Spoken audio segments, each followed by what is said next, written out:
The heavens proclaim the glory of God. The skies display his craftsmanship. Day after day they continue to speak. Night after night they make him known. They speak without a sound or word. Their voice is never heard. Yet their message has gone throughout the earth, and their words to all the world. On our journey, we experienced a lot of God moments and miracles. I think one of the most pertinent things that he showed himself this year was through nature. Just seeing the beautiful mountains as we drive down Africa and just sitting there and experiencing his love for us through everything he has made. And I've seen that through people as well. God makes the most beautiful people, and we are all God moments when we are born. Started in Ethiopia. We were in church the one day and I saw a mother holding her little boy, and the boy had a hectic eye infection. So I prayed for the boy. Nothing happened that I could see immediately. So the next day I saw her again with the boy, so I went up to her, and it seems like it is now worse. The day after that I saw her again sitting on the sports field with the little boy. My surprise when I went there and saw the little boy's eyes, it was completely healed. So our team had the privilege of going to the International House of Prayer in Tangier, Morocco. My aim for this year was really to come to know the Lord's voice. And so what prompted me was to fast speaking. What the Lord really revealed to me during that time was just how easily we seek approval and just our esteem from others, as well as just how much we need others to justify our behavior and how dependent we are on our own voice. And so through that, the Lord's voice just became more clear, and it was a beautiful way for me to kind of start my year through Africa. Then another moment was in Uganda, where we had to do door to door the one day. I saw this lady sitting on the porch, and I spoke to her, and she said something. No, she wanted to sell her house, and I don't know what else. And she also has some joint pain in her legs. So then I prayed for her.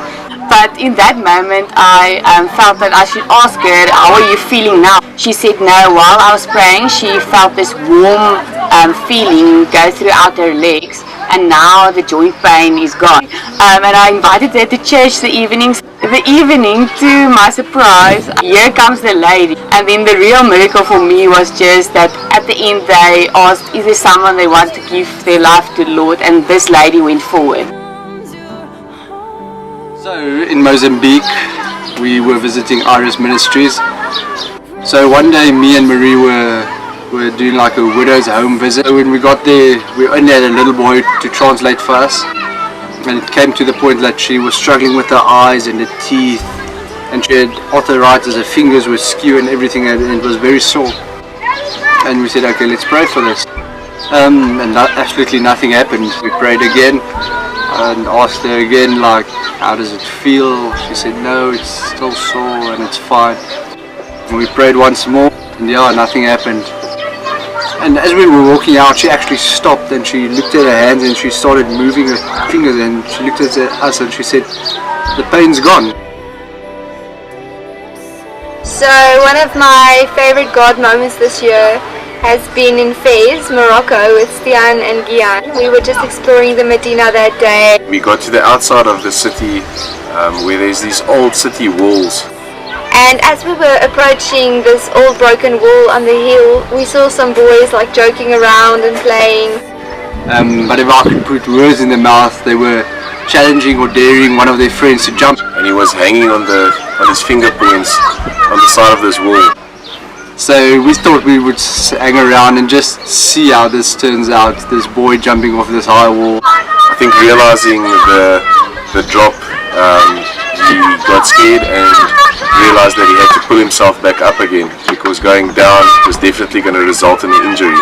And so Stian and Gian rushed on to help this boy, and when they got him up, he was so thankful. Afterwards, we were shaking hands and giving high fives, and Anzel, Gian and myself decided to sit on this wall. and we sign language and Google translated to these boys, let's just be quiet for a while, we just want to pray. And we just sat there in silence, and it was like prayer was a universal acknowledgement. And they were so honouring towards us in that aspect. They sat next to us and they were just quiet. As we prayed over the city, we prayed over them, we prayed in Afrikaans and English. It was such a beautiful moment where the Holy Spirit just came in and rested. And yeah, they were just so receiving. And here we sit in this Muslim country, praying for God over a city. And I believe till today that we did sow some seeds in these boys' hearts. So may these seeds grow in these boys' hearts, and may they become Christian hearts in the future.